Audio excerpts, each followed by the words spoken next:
दोस्तों, इस वीडियो में हम कक्षा 12 हिंदी के काव्य खंड से छायावादी कवि जयशंकर प्रसाद द्वारा लिखा गया श्रद्धा मनु नामक शीर्षक की व्याख्या को पढ़ेंगे।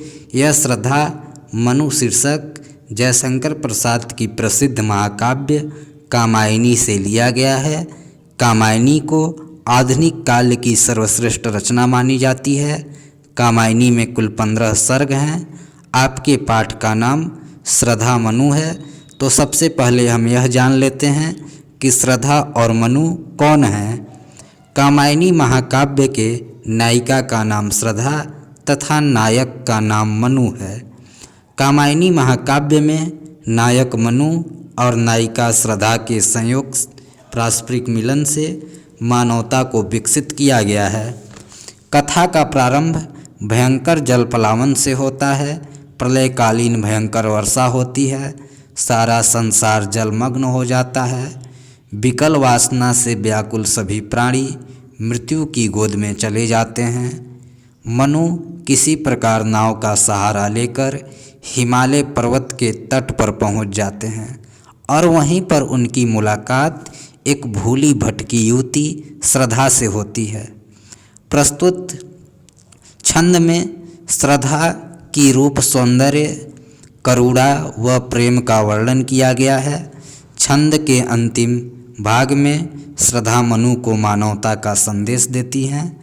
तो चलिए दोस्तों, अब व्याख्या को प्रारंभ करते हैं। आप अंत तक बने रहिएगा।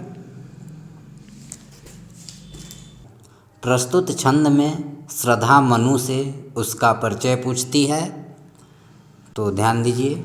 कौन तुम कौन हो? संस्कृति अर्थार्थ संसार, जलनिधि अर्थार्थ सागर के, संस्कृति जलनिधि संसार रूपी सागर के, तीर अर्थार्थ तट, तरंगों से, तरंग अर्थार्थ लहरों से, फेंकी मणि एक, फेंके हुए एक मणि के समान कौन तुम कौन हो?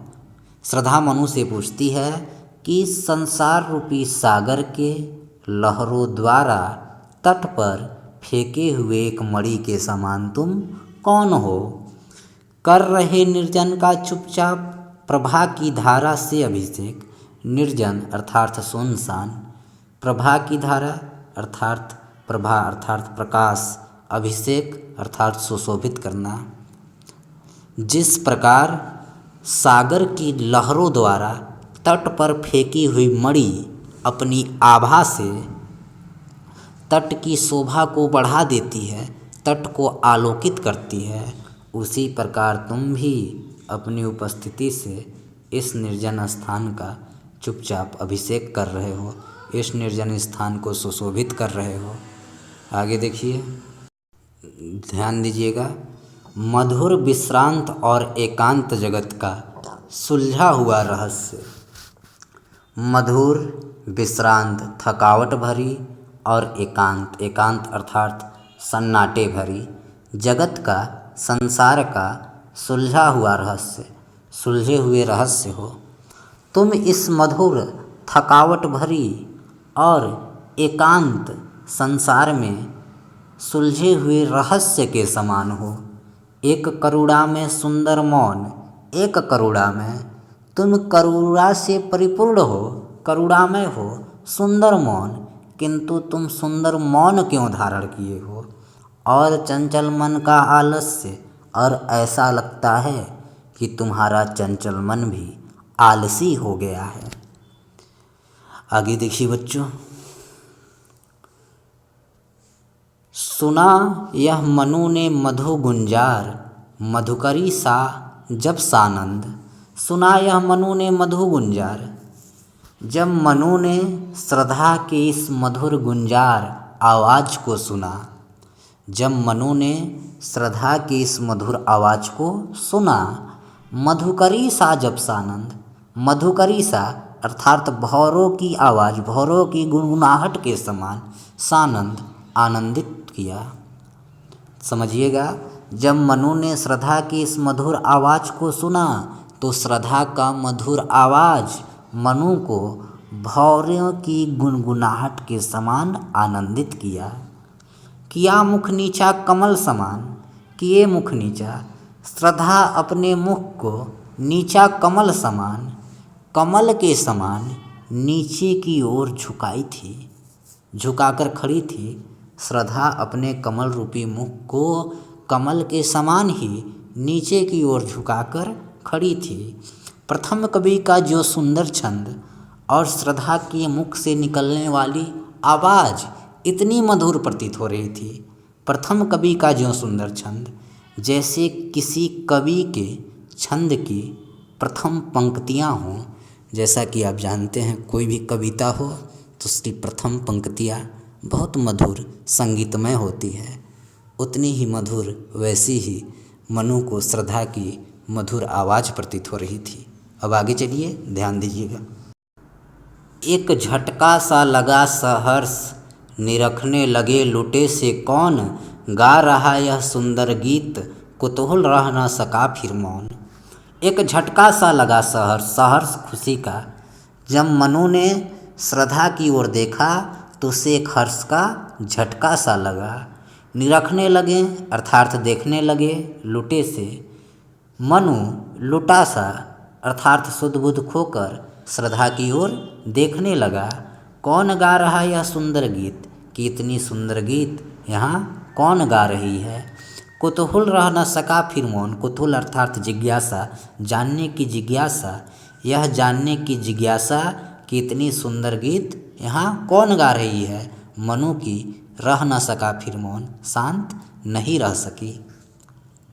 आगे देखिए। और देखा वह सुंदर दृश्य, नयन का इंद्रजाल अभिराम।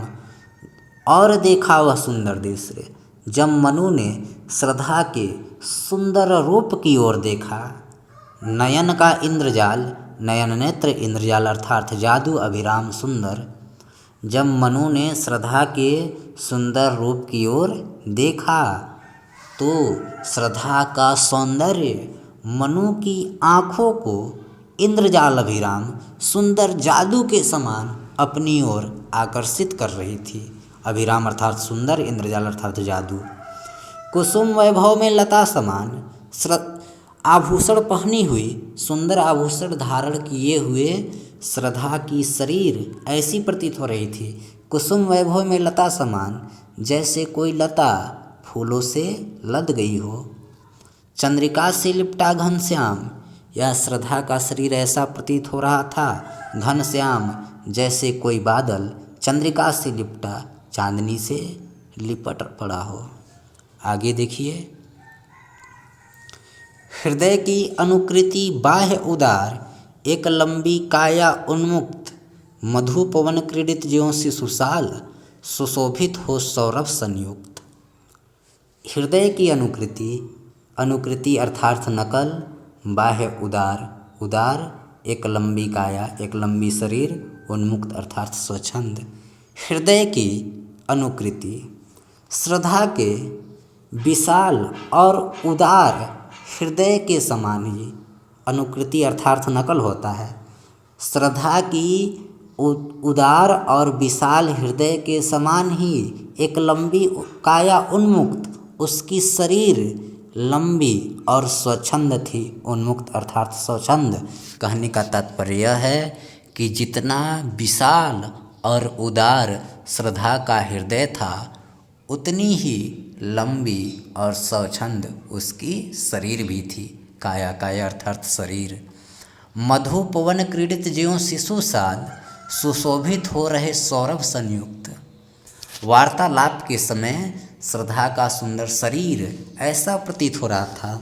मधु पवन क्रीडित ज्यों शिशुशाल, मधु बसंत के पवन हवाओं से क्रीडित क्रीडाएँ करता हुआ, ज्यों जैसे शिशुशाल साल का छोटा सा वृक्ष सुशोभित हो रहा हो, सौरभ संयुक्त सुगंध से परिपूर्ण होकर सुशोभित हो रहा हो।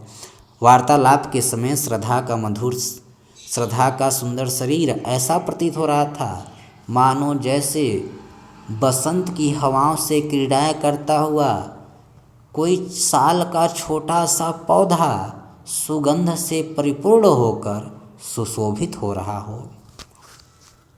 आगे चलिए बच्चों।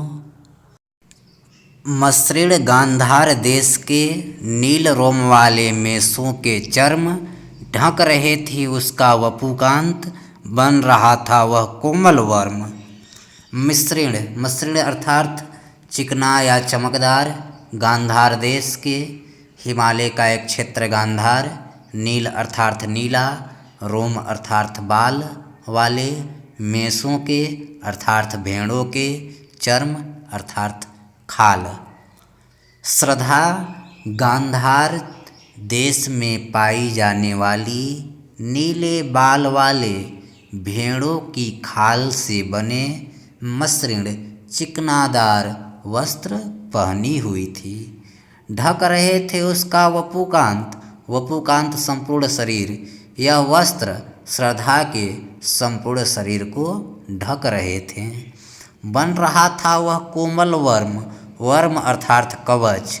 वह वस्त्र कोमल होते हुए भी बन रहा था वर्म, उनके शरीर की कवच बने हुए थे। अर्थात यह भेड़ की खाल से बने हुए वस्त्र कोमल होते हुए भी श्रद्धा के शरीर की पूरी तरह से सुरक्षा कर रहे थे। आगे देखिए बच्चों, ध्यान दीजिएगा। नील परिधान बीच सुकुमार, खुल रहा मृदुल अत खुला अंग, खिला हो ज्यों बिजली का फूल, मेघ बन बीच गुलाबी रंग। नील परिधान, नीले वस्त्रों के बीच में सुकुमार खुल रहा मृदुल, कोमल, मृदुल कोमल, अध खुला अंग, अंग अर्थात शरीर। नीले वस्त्रों के बीच में श्रद्धा के दिखाई दे रहे कोमल शरीर ऐसे प्रतीत होते हैं। खिला हो ज्यों बिजली का फूल, मेघ बन बीच गुलाबी रंग, जैसे नीले बादल रूपी बनों के बीच में गुलाबी रंग का कोई बिजली का फूल खिला हो। एक बार पुनः समझ लीजिए। नीले वस्त्रों के बीच में दिखाई दे रहे श्रद्धा की कोमल शरीर ऐसी प्रतीत होती है जैसे नीले बादल रूपी बनों के बीच में गुलाबी रंग का बिजली का पुष्प खिला हो। आगे देखिए बच्चों, ओह वह मुस्कान, ओह वह मुख, पश्चिम के व्योम बीच जब घिरते हों घनश्याम, अरुण रवि मंडल उनको भेद, दिखाई देता हो छविधाम। ओह वह मुख, श्रद्धा के मुख की सुंदरता ऐसी प्रतीत होती है। पश्चिम के व्योम, व्योम अर्थात आकाश, जैसे पश्चिम के आकाश में घिरते हों घनश्याम, घनश्याम काले बादल घिराए हों। श्रद्धा की मुख की सुंदरता ऐसी प्रतीत होती है जैसे पश्चिम के आकाश में काले बादल घिराए हों।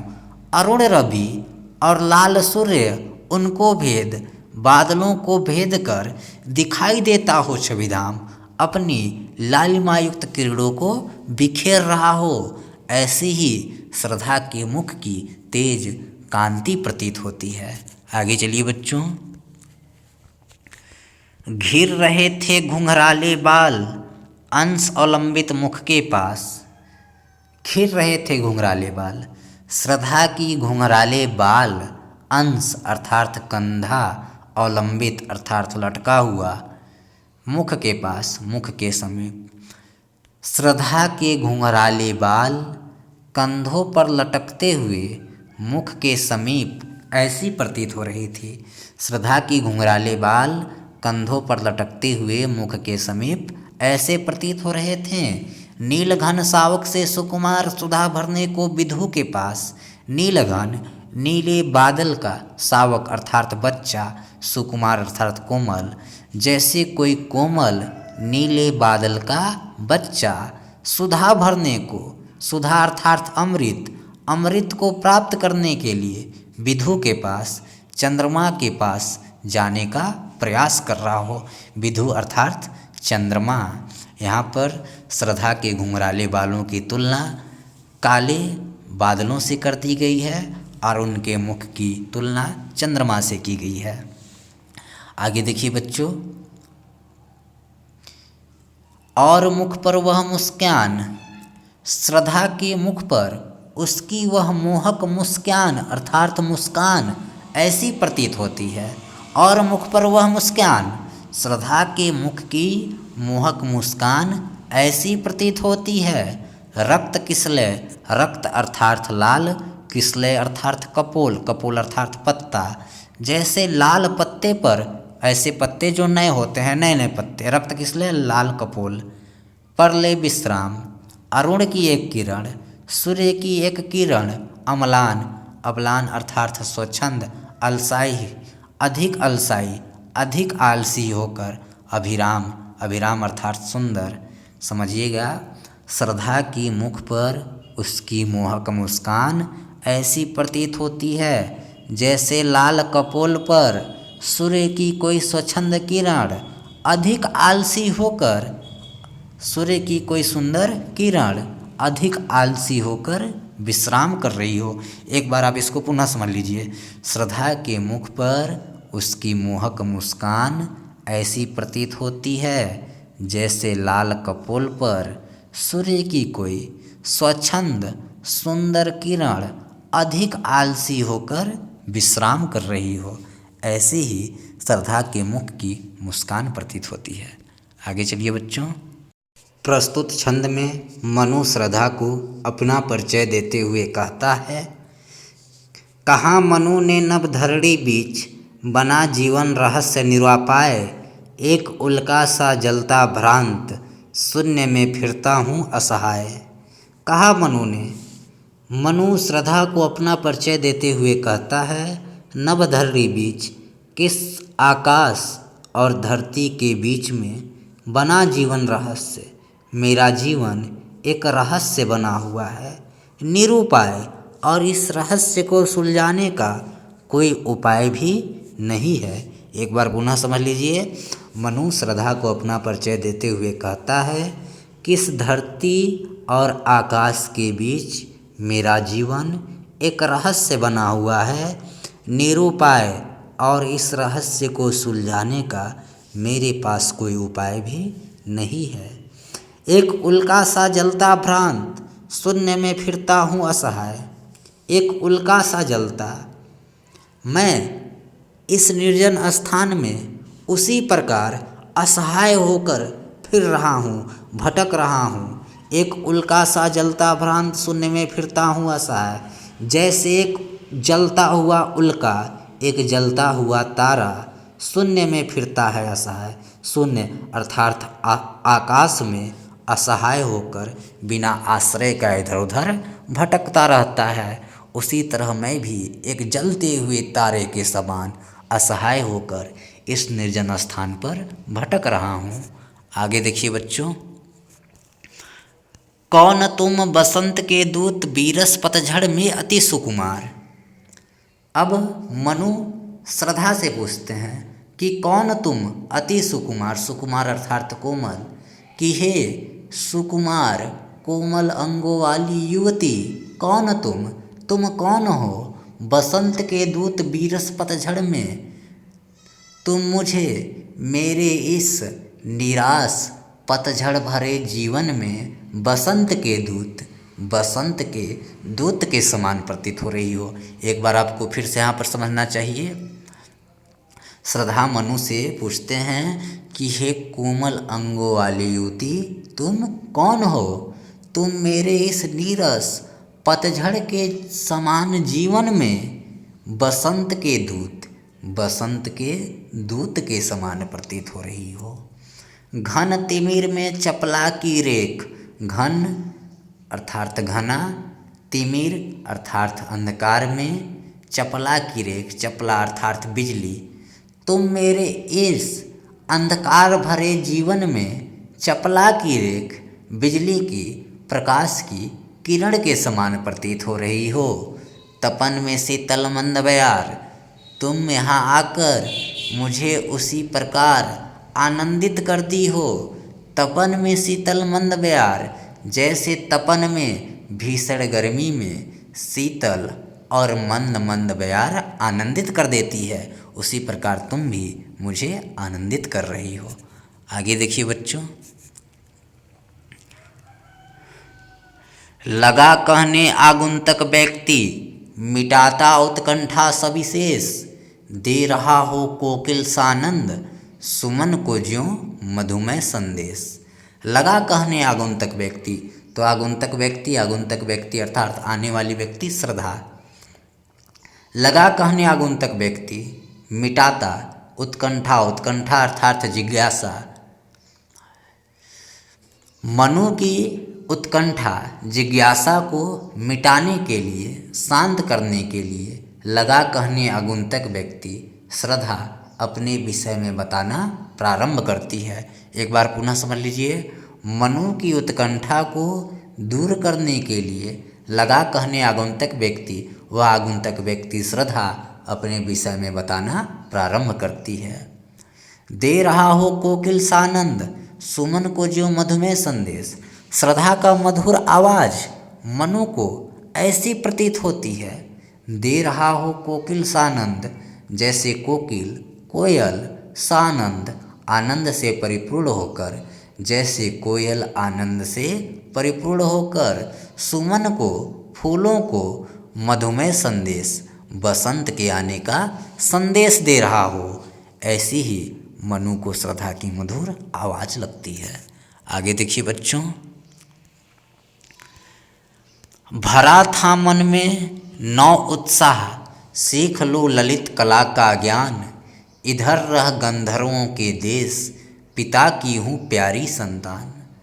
श्रद्धा कहती है कि भरा था मन नौ उत्साह, कि मेरा मन नौ उत्साह, नए उत्साह से भरा था।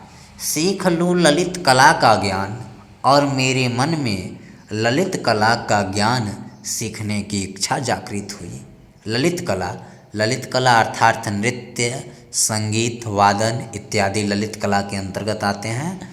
तो श्रद्धा कहती है कि मेरा मन नवीन उत्साह से भरा था और मेरे मन को ललित कला का ज्ञान सीखने की इच्छा जागृत हुई। इधर रह गंधर्वों के देश, इसलिए मैं ललित कला सीखने के लिए इधर रह गंधर्वों के देश, इन गंधर्वों के देश में रहती हूँ। गंधर्व यक्ष किन्नर हिमालय क्षेत्र में पाए जाने वाली एक जाति है जो नृत्य संगीत इत्यादि में निपुण होते हैं। पिता की हूँ प्यारी संतान, और मैं अपने पिता की प्यारी संतान हूँ। एक बार इसको पुनः समझ लीजिए। श्रद्धा कहती है कि मेरा मन नवीन उत्साह से भरा था और मेरे मन को ललित कला का ज्ञान सीखने की इच्छा हुई, इसलिए मैं ललित कला सीखने के लिए यहाँ गंधर्वों के देश में आई हूँ और मैं अपने पिता की प्यारी संतान हूँ। आगे देखिए बच्चों। दृष्टि जाती जब हिमगिरी ओर, प्रश्न करता मन अधिक अधीर। धरा की यह सिकुड़न भयभीत, आह कैसी है क्या है पीर। दृष्टि जाती जब, दृष्टि अर्थात नज़र, हिमगिरी ओर हिमालय पर्वत की ओर। श्रद्धा कहती है कि जब हमारी नज़रें हिमालय की ओर पड़ती थी, प्रश्न करता मन, तो मेरा मन मुझसे अनेक प्रश्न करता था, अधिक अधीर, और मैं बहुत व्याकुल हो जाती थी, धैर्य खो देती थी।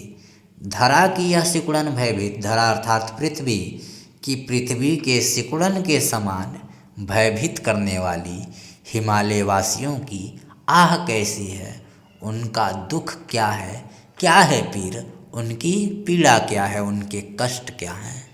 आगे देखिए। बढ़ा मन और चले ए पैर, शैलमालाओं का श्रृंगार। आँख की भूख मिटी यह देख, आह कितना सुंदर संभार। जब मेरे इन प्रश्नों का कोई उत्तर नहीं मिला, बढ़ा मन और चला ए पैर, बढ़ा मन तो मेरे मन में स्वयं जाकर हिमालय को देखने का विचार आया। बढ़ा मन अर्थात मेरे मन में स्वयं जाकर हिमालय को देखने का विचार आया। चले ए पैर शैलमालाओं का श्रृंगार, और हमारे यह पैर कदम शैलमालाओं का श्रृंगार, इन पर्वतमालाओं की सौंदर्य को देखने के लिए स्वयं चल पड़े। आँख की भूख मिटी है देख, आह कितना सुंदर संभार। और जब मैं यहाँ पहुँची, कितना सुंदर संभार, तो हिमालय की अपार सौंदर्य को देखकर आँख की भूख मिटी, मेरे नेत्रों की सारी भूख समाप्त हो गई। आगे चलिए बच्चों। यहाँ देखा कुछ बलि का अन्न, भूत हित रत किसका यह दान। इधर कोई है अभी सजीव, हुआ ऐसा मन में अनुमान। यहाँ देखा कुछ बलिकान, जब मैं यहाँ पहुँची बलिकान अर्थात दान का अन्न, भूत हित रत दूसरों की कल्याण के लिए। किसका यह दान किसका है। श्रद्धा कहती है कि जब मैं यहाँ पहुँची तो मुझे यहाँ दूसरों की कल्याण के लिए दान दिया जाने वाला अन्न बिखरा हुआ दिखाई दिया।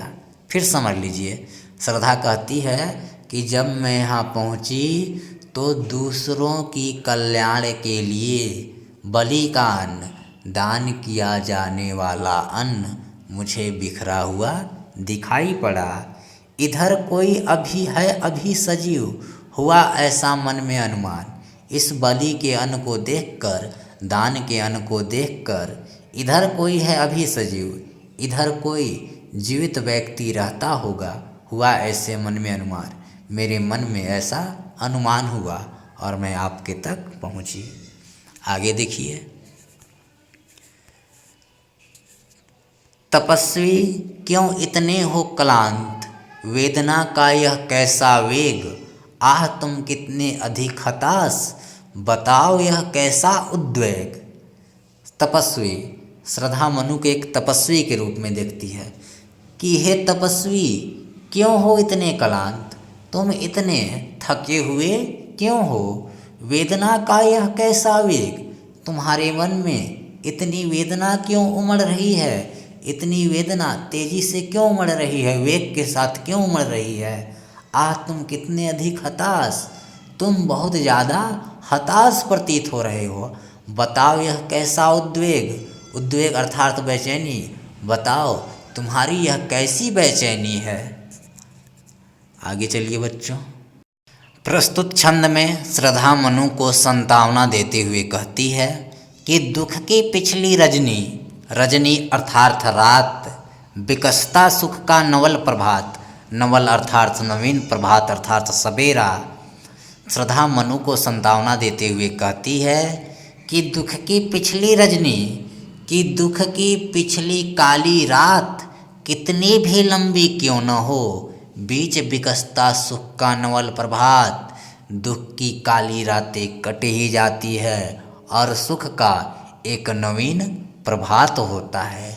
एक पर्दा यह झीना नील, यह नीले झीने आकाश रूपी पर्दे के पीछे छिपाए हैं जिसमें सुखगात, इस शरीर के लिए, इस जीवन के लिए अपार सुख के स्रोत छिपे हुए हैं। तुम निराश मत हो। आगे देखिए बच्चों। जिसे तुम समझते हो अभिशाप, श्रद्धा मनु को कहती है कि जिसे तुम समझते हो अभिशाप, कि जिस दुख को तुम अभिशाप समझते हो। श्रद्धा मनु से कहती है कि जिस दुख को तुम अभिशाप समझते हो, जगत की ज्वालाओं का मूल, और जिस दुख को जगत की, इस संसार की ज्वालाओं का मूल, कष्टों का मूल जड़ समझते हो। एक बार पुनः समझ लीजिए। श्रद्धा मनु से कहती है कि जिस दुख को तुम अभिशाप समझते हो और जिस दुख को तुम इस संसार की कष्टों का मूल समझते हो, इसका वह रहस्य वरदान, यह दुख तो इसका, ईश्वर का एक रहस्यमय वरदान है। कभी मत इसको जाओ भूल, तुम इस बात को कभी मत भूलना, क्योंकि यह दुख, यह संकट ही मनुष्य को आगे बढ़ने की प्रेरणा देते हैं। आगे चलिए बच्चों। लगे कहने मनु सहित विषाद, मधुर मारुत से ये उच्छ्वास, अधिक उत्साह तरंग अबाध, उठाते मानस में सबिलास। लगे कहने मनु सहित विषाद, विषाद अर्थात दुख। श्रद्धा की इन बातों को सुनकर मनु दुख सहित कहना प्रारंभ करते हैं कि मधुर मारुत से उच्छ्वास, उच्छ्वास अर्थात श्वसन क्रिया, कि तुम्हें अपनी श्वासों से मधुर मारुत वायु के समान आनंदित कर देने वाली जो बातें कर रही हो। अधिक उत्साह तरंग उबाद उठाते मानस में सविलास, वो हमारे मानस में, हमारे मन में सविलास आनंद, अधिक उत्साह और अधिक उत्साह की तरंग आबाद तरंगे उठा रहे हैं। एक बार पुनः समझने की कोशिश कीजिएगा।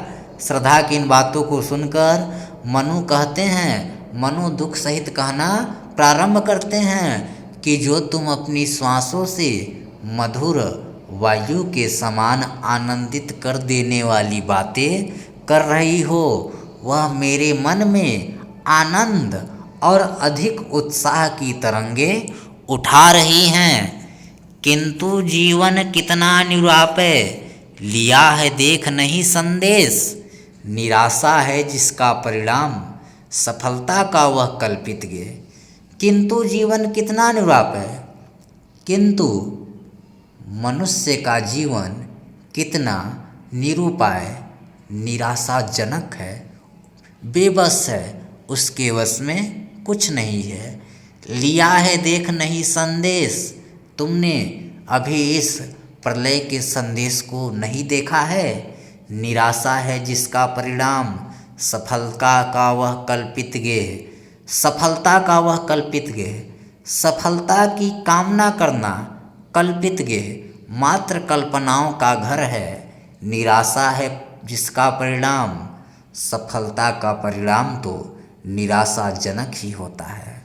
अर्थात मनुष्य नित्य कल्पनाएं करते रहता है, लेकिन उनके हाथ में निराशा ही आती है। मृत्यु कब दस्तक दे दे यह उसे पता नहीं होता। तो बच्चों, अगर आपको वीडियो पसंद आया होगा तो चैनल को लाइक कीजिएगा, चैनल को सब्सक्राइब कीजिएगा, साथ ही शेयर कीजिएगा। और पार्ट 2 का वीडियो मैं शीघ्र ही अपलोड कर दूंगा। साथ ही साथ जिन बच्चों ने वीडियो को नहीं देखा है वह चेक लिस्ट में जाकर बाकी शीर्षक की वीडियो को देख लीजिएगा। धन्यवाद।